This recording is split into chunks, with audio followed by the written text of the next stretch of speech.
المصطفى بلغ مقاصدنا واغفر لنا ما مضى يا واسع هو الحبيب الذي ترجى شفاعته لكل حول من الأحوال المقتحمين يا ربي في المصطفى بلغ مقاصدنا واغفر لنا ما مضى يا واسع الكرم مولاي صل وسلم دائما أبدا على حبيبك خير الخلق كلهم يا ربي بالمصطفى بلغ مقاصدنا واغفر لنا ما مضى يا واسع الكرم اللهم صل وسلم وبارك عليه وعلى آله. Alhamdulillah, semoga apa yang kita baca pada hari ini senantiasa mendapat rahmat dan barokah dari Allah Subhanahu wa taala, dan doa-doa kita semoga Allah sampaikan buat para orang tua kita, pemilik kita, kerabat kita, tetangga kita, saudara-saudara kita yang telah berpulang ke rahmatullah. Semoga almarhumah diterima iman Islamnya, diampuni kesalahannya, dan yang berdasarnya Allah Subhanahu wa taala. Amin ya rabbal alamin. Qala Sayyidina rahmatullah ta'ala wa nafa'amihi wa bi barakatihi wa ulumihi wa bi taufiq dari amin Allahumma amin. Qala Rasulullah sallallahu alaihi wasallam rawahu Ahmad wa Abu Dawud salasatu da'awatin mustajabat la syakka fihinna da'watul majlum wa da'watul walid wa da'watul musafir. Sadaqallah wa sadaqa Rasulullah sallallahu alaihi wasallam. Jamaah yang dirahmati Allah Subhanahu wa taala. Di dalam hadis berikutnya di mana Rasulullah sallallahu alaihi wasallam memberikan iktibar kepada kita, memberikan penjelasan kepada kita. Apa kata Nabi di dalam hadis yang diriwayatkan oleh Imam Ahmad wa Abu Dawud? Salasatu da'watin mustajabat la syakka fihinna. 3 macam doa dikabulkan tanpa diragukan lagi. Maka ketika kita berdoa, yakinkan doa kita diterima oleh Allah. La syakka. Ya, sebab hati manusia itu dikelompokkan menjadi 4 bagian. Ada qalbun salim, hatinya orang-orang yang beriman. Yang kedua, qalbun kuffar, hatinya orang-orang kafir, orang yang ingkar kepada Allah Subhanahu wa taala. Wa qalbun munafik, hatinya para orang-orang munafik. Yang ketiga, yang terakhir, yang keempat, kategorinya adalah qalbun syak, hatinya penuh dengan keraguan. Hindari hal-hal yang membuat kita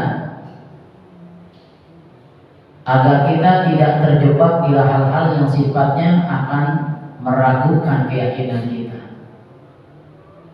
Sebab yang namanya keyakinan adalah sesuatu yang pasti, al-haqqu min rabbik. Kebenaran itu datangnya dari Allah Subhanahu wa taala. Maka ketika kita yakin, fa insa'allahu bikum, yakin segala hajat kita, doa kita, permohonan kita dan permintaan kita dijawab oleh Allah Subhanahu wa taala. Kaitannya di dalam hadis berikutnya nanti. Nah, di antara 3 macam doa yang tanpa diragukan lagi niscaya dikabul oleh Allah Subhanahu wa taala. Yang pertama, da'watul mazlum, yaitu doanya orang yang teraniaya, orang yang dizalimi. Itu tanpa ada dinding pemisah, tidak ada jarak, doanya langsung dijawab oleh Allah Subhanahu wa taala. Maka ketika kita dalam suatu keterdesakan atau kita dalam keteraniayaan, maka saat itu juga doa kita dijawab oleh Allah Subhanahu wa taala. Yang terpenting bagi kita, jangan mendoakan keburukan terhadap orang yang menzalimi kita. Ya. Doa kita berharap adalah agar mereka yang senantiasa menzalimi kita, membuli kita, adalah dengan doa kebaikan. Semoga orang yang menzalimi saya dapat ampunan Allah. Semoga orang yang menganiaya saya, ya, dosanya diampuni oleh Allah Subhanahu wa taala. Mungkin seringkali kita mendengar ada pepatah, ada air susu dibalas dengan air tuba. Kebaikan seseorang selalu dibalas dengan keburukan-keburukan atau kejelekan-kejelekan. Maka kita berusaha untuk membalikkan semua itu, sugesti yang ada dalam pikiran kita. Selalu kita mendoakan kebaikan. Sebagaimana ketika Rasulullah SAW berdakwah di Taif dan dilempari batu, bahkan sampai meneteskan darah. Saking keselnya, malaikat Jibril itu mohon kepada Nabi Muhammad SAW untuk memberikan pelajaran kepada umatnya yang membangkang tadi. Sehingga terucap dalam doa Nabi Muhammad SAW, Allahumma hdi qaumi fa innahum la ya'lamun. Ya Allah, berilah petunjuk kepada umatku, maka sesungguhnya mereka nggak tahu siapa saya. Bahasa gampangnya, kalau enggak orang yang bersangkutan, kalau enggak bapaknya, nanti anaknya. Kalau enggak anaknya, nanti cucunya.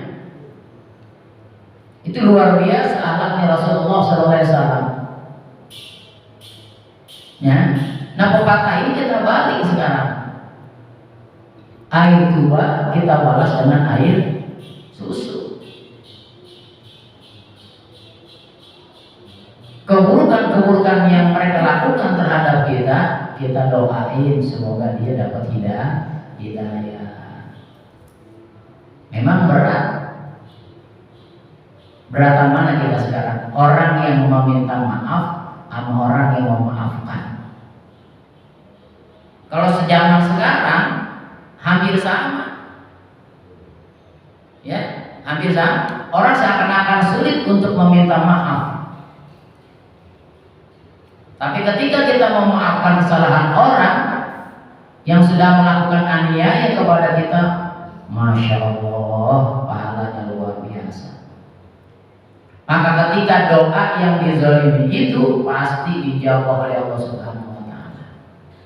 Maka jangan sekali-kali kita putus rahmat dari Allah Subhanahu wa taala. Gampang menyerah, bahasa gampangnya. Yang kedua, ad-da'watul walid. Doanya kedua orang tua itu pasti dijawab. Ya. Ketika seorang anak berangkat sekolah, ketika seorang anak berangkat kuliah, ketika seorang anak berangkat bekerja,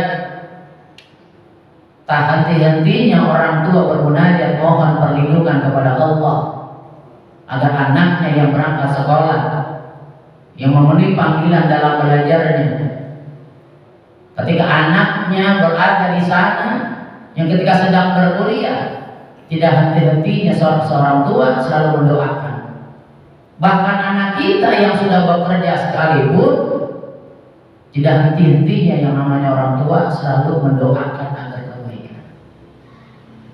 Itu dahsyatnya orang tua. Mungkin ketika kita dulu anak-anak tanpa sadar, kita tidak peduli dengan orang tua. tidak pernah mendoakan orang tua. Ketika kita sekarang sudah berumah tangga, ketika kita sekarang sudah dewasa, baru merasakan betapa dahsyatnya doa orang tua terhadap anak. Bahasa gampangnya begini. Kalau yang namanya orang tua dari kecil udah dirawat, udah digedein, remaja juga demikian, dewasa juga demikian. Bahkan berumah tangga pun yang namanya orang tua pasti selalu mikirin. Kita sudah berumah tangga nih, orang tua kita tuh nggak henti-hentinya selalu mendoakan kita. Barangkali kita yang justru sering lupa terhadap kebaikan-kebaikan orang tua kita. Wa'iyadzubillah. Betapa dahsyatnya kekuatan doa ketika orang tua kita bermunajat di heningan malam untuk putra putrinya tercinta. Satu orang tua mampu merawat 15 anaknya,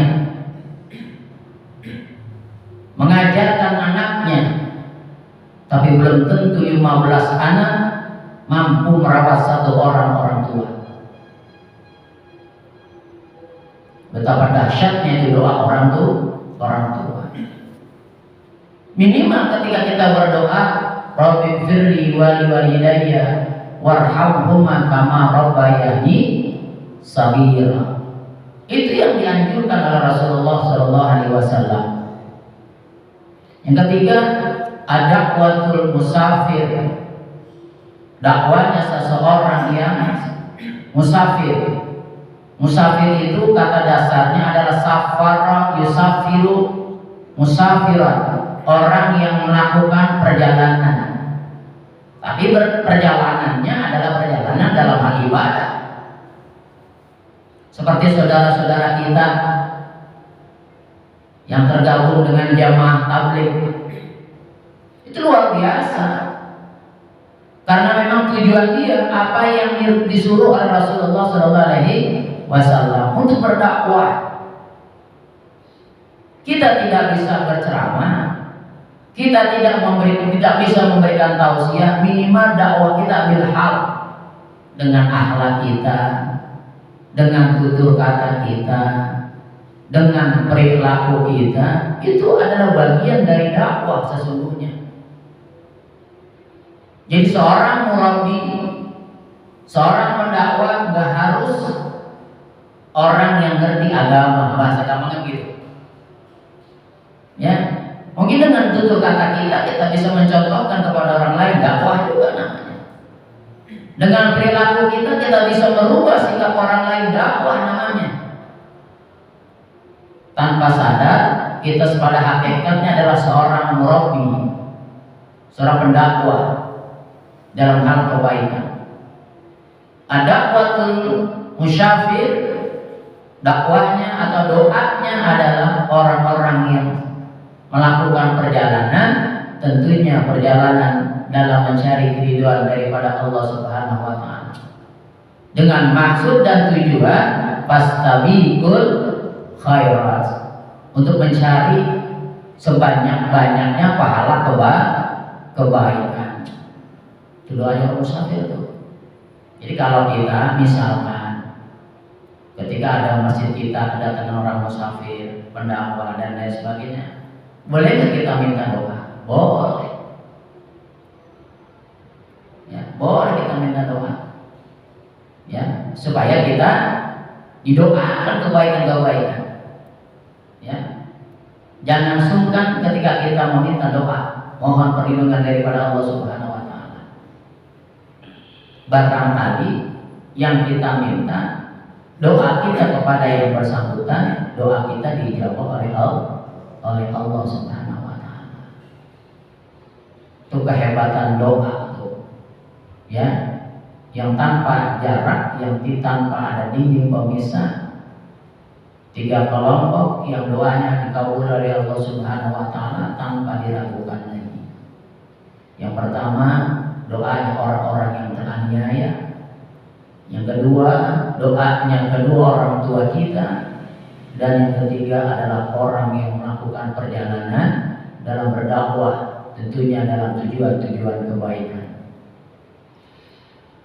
Di dalam hadis berikutnya yang diriwayatkan oleh Al-Hakim, qala Rasulullah sallallahu alaihi wasallam, "Innallaha hayyun karimun yastahyi min 'abdihi ay yabsuta ilaihi yadayhi thumma yurudduhuma khaibatain." Rawahul Hakim. Di dalam hadis ini Rasulullah SAW memberikan penjelasan kepada kita. Innallaha hayyun karim. Sesungguhnya Allah Subhanahu wa taala Maha Pemalu dan Maha Pemurah hati. Pemalu dalam artian apa? Yastahyi min 'abdihi ayyabsuta ilaihi yadayhi. Allah malu bila ada hambanya yang menengadahkan tangannya, yang bermunajat, yang memohon, yang minta perlindungan, yang minta kemurahan, yang minta semua perkara diberikan kemudahan dan diberikan jalan oleh Allah Subhanahu wa taala. Ketika itu dia bermunajat memohon minta kepada Allah, Allah pada hakikatnya malu untuk tidak menerima doanya. Pada hakikatnya Allah malu tidak menerima doanya seorang hamba atau seseorang yang ketika dia menengadahkan kedua tangannya di dalam hal ibadah kepada Allah Subhanahu wa taala. Summa yurduhuma khaibatain, lalu dibiarkannya dengan tangan kosong dan kecewa. Maka ketika seseorang minta kepada Allah, munajat kepada Allah, berdoa kepada Allah Subhanahu wa taala, ini kaitan dengan hadis tadi, ya, bahwa kita yakin doa kita pasti dijawab oleh Allah Subhanahu wa taala. Kalau bahasa saya, enggak hari ini lusa, enggak lusa minggu yang akan datang, ya, enggak di dunia, yakin di akhirat kita akan diberikan suatu kehormatan dan kemuliaan dalam doa kita, ya. Sebab ketika kita berdoa, ada kalanya kita minta itu Allah Subhanahu wa taala tidak serta-merta saat itu pula dijawab oleh Allah Subhanahu wa taala. Ini saya mengibaratkan contoh. Ada anak 10 tahun minta diberikan motor sama orang tuanya. Logika kita, usia 10 tahun kira-kira bisa nggak naik motor? Kalau terjadi musibah, beresiko nggak? Pasti yang disalahin siapa? Orang tua. Kan begitu. Satu, usianya belum 17 tahun. Yang kedua, belum memiliki perizinan untuk kendaraan bermotor. Kan begitu. Maka ketika kita minta mohon kepada Allah Subhanahu wa taala, ya, maka ketika itu pula artinya Allah barangkali Allah punya rencana lain yang memberikan hadiah terbaik, ya, ketika dia minta kepada Allah Subhanahu wa taala, ya. Maka ketika misalkan anak kita tadi 10 tahun minta diberikan motor, usia kamu belum cukup untuk mengendarai kendaraan bermotor, ya, karena akan sangat berisiko. Tapi ketika mungkin si anak nanti setelah dewasa, ketika si anak tidak sukses, enggak sungkan-sungkan orang tua akan memberikan rewardnya kalau orang dalam ajaran itu. Ya, mungkin barangkali ketika anak itu soleh, sholatnya rajin, ya kan, kuliahnya rajin, gak sungkan-sungkan kan orang tua kita memberikan, akhirnya apa? Sampai dibela-belain bahasanya. Karena memang kendaraan adalah sebuah kebutuhan, ya, dibanding kita ongkos dulu misalkan dan lain sebagainya. Iya, kalau lagi cuaca cerah, kalau kali cuacanya musim hujan, bahaya dan sebagainya begitu. Jadi ada kalanya ketika Allah Subhanahu wa taala, bukan berarti Allah tidak memberi, bukan. Bukan berarti Allah Subhanahu wa taala tidak mengasih apa yang kita minta, bukan. Ya. Allah akan memiliki rencana indah yang Allah berikan kepada kita. Bahasa gampangnya mungkin belum saatnya ataupun belum waktunya. Tapi yakin doa kita dijawab oleh Allah Subhanahu wa taala. Jadi pada hakikatnya Allah itu tadi itu ya pemalu ketika ada seorang hamba yang bermunajat kepada Allah Subhanahu wa taala tidak dikasih. Ya. Karena kita yakin Allah memiliki sifat Ar-Rahman, Ar-Rahim. Allah yang memiliki Maha Pengasih dan Allah Subhanahu wa taala yang memiliki Maha Penyayang. Ya. Jadi enggak sungkan-sungkan kita bermunajat kepada Allah, minta mohon kepada Allah Subhanahu wa taala. Yakinkan kita segala doanya itu pasti dijawab oleh Allah Subhanahu wa taala. Barangkali ini menjadi itibar ketika sahabat Nabi Muhammad, ketika Rasulullah SAW ya menanyakan sahabatnya setiap kali dia selesai sholat dia langsung pulang, bahasa gampangnya gitu, langsung pulang. Nah setelah ditelusuri si pulang tadi ternyata ketika mau sholat pakaian sholatnya gantian sama istrinya. Ya. Nah suatu hari si pula tadi ditanya, kenapa kamu, saya perhatikan kalau habis selesai sholat langsung pulang.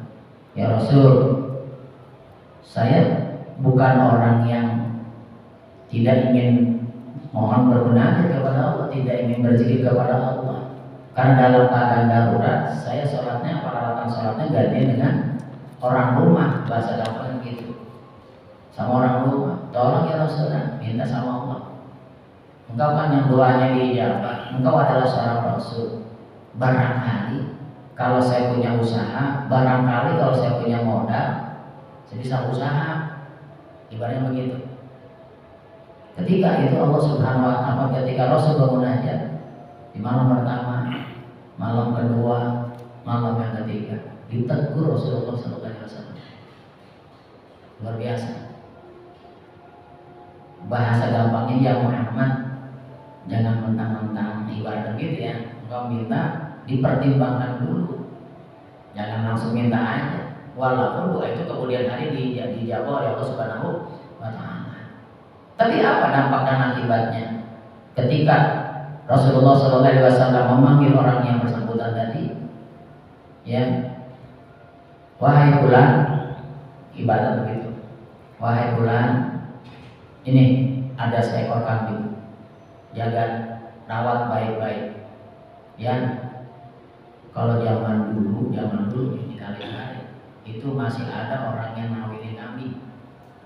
Kita punya biang nih, ada punya seseorang yang punya kambing jantan tuh. Kalau zaman dulu tuh kali ada sekitar tahun 80-an, 90-an masih ada tuh istilahnya ngawinin kambing tuh. Karena ingin beranak pinak kambingnya. Ya, kalau sekarang udah kagak ada udah. Kenapa nggak sekitar 90-an itu dulu masih ada tuh. Ya, kan begitu, bahasanya begitu. Nah akhirnya ini semakin berkembang. Siapa namanya ini dirawat kambingnya itu, dijaga, dipelihara dan sebagainya, berakhirnya beranak pinak, lupa dengan sholatnya. Akhirnya ditanya Rasulullah SAW, wahai sahabat, apakah kamu tahu si fulan itu yang dulu pernah dari sholat sama kita berjamaah langsung pulang? Setelah aku tanya, perangkat sholatnya adalah bergantian dengan istrinya. Lalu kemudian aku amanahin dia seekor kambing untuk dipelihara dan dijaga. Yang aku dapat informasi kambing itu beranak pinak. Benar ya Rasulullah SAW. Ya, si fulan itu justru sekarang sibuknya luar biasa, jadi lupa sama Allah Subhanahu wa taala. Ingat tuh. Bahasa gampangnya tadi di dalam doa sebelumnya atau di dalam pembahasan sebelumnya, ketika dalam keadaan susah dia ingat kepada Allah, ketika si dia dalam keadaan sukses lupa kepada Allah Subhanahu wa taala. Ya. Dan kemudian kalau tidak salah itu dia dilaknat oleh Allah Subhanahu wa taala. Termasuk orang yang ingkar, orang yang kufur nikmat daripada Allah Subhanahu wa taala. Inilah salah satu contoh. Yakinkan dalam doa kita pasti dijawab oleh Allah Subhanahu wa taala. Inilah saja yang dapat saya sampaikan. Semoga menambah kekuatan dan keimanan kita di hadapan Allah Subhanahu wa taala, dan agar doa-doa kita berusaha untuk senantiasa doa-doa kita dijawab oleh Allah Subhanahu wa taala. Al-Fatihah. A'udzubillahi minasyaitonir rajim. Bismillahirrahmanirrahim. Alhamdulillahirabbil alamin. Arrahmanir rahim. Maliki yaumiddin. Iyyaka na'budu wa iyyaka nasta'in. Ihdinas siratal mustaqim. Siratal ladzina an'amta 'alaihim ghairil maghdubi 'alaihim waladdallin. Amin. Wa qul rahmani ya rabbil alamin ya rabbal alamin. Allahumma bi'akil Fatihah wa sil Fatihah wa bi karamatil Fatihah.